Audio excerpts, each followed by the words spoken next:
Hey guys, Mr. Random here, and today I'm going to show you how to replace your brake fluid so that when you're on the road, you don't run out of brake fluid and you end up crashing into another car. Now, adding brake fluid to your car is quite simple. If you follow my steps, my easy guide, you're going to learn quickly on how to change your brake fluid and how to add your brake fluid. So, yeah, there's a random cat under my car.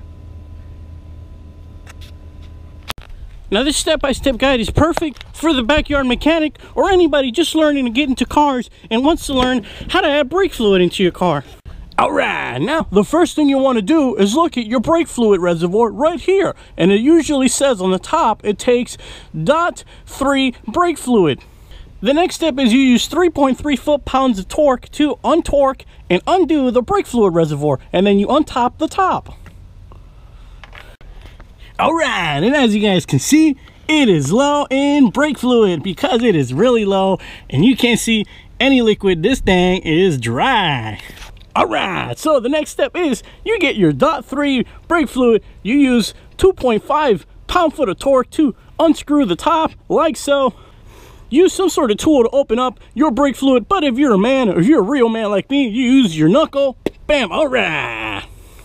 Once your 0.3 specified AutoZone Special Mechanic Specialized Fluid, brake fluid 0.303 fluid has been used and open up, you simply pour it into your reservoir.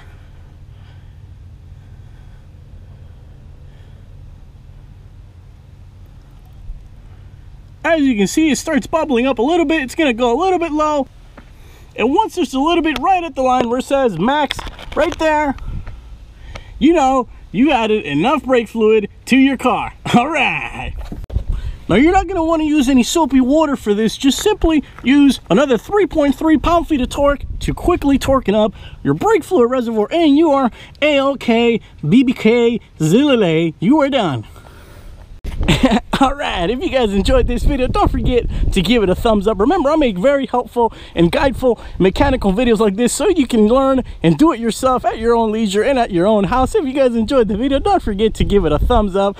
Don't forget that I do instructional mechanical videos like this at your own leisure so that you guys can do it yourself from home. Don't forget to give the video a thumbs up, guys. If you're stopping by for the first time, don't forget that I do mechanical instructional videos like this at your own leisure, guys. Give it a thumbs up, subscribe. Alright.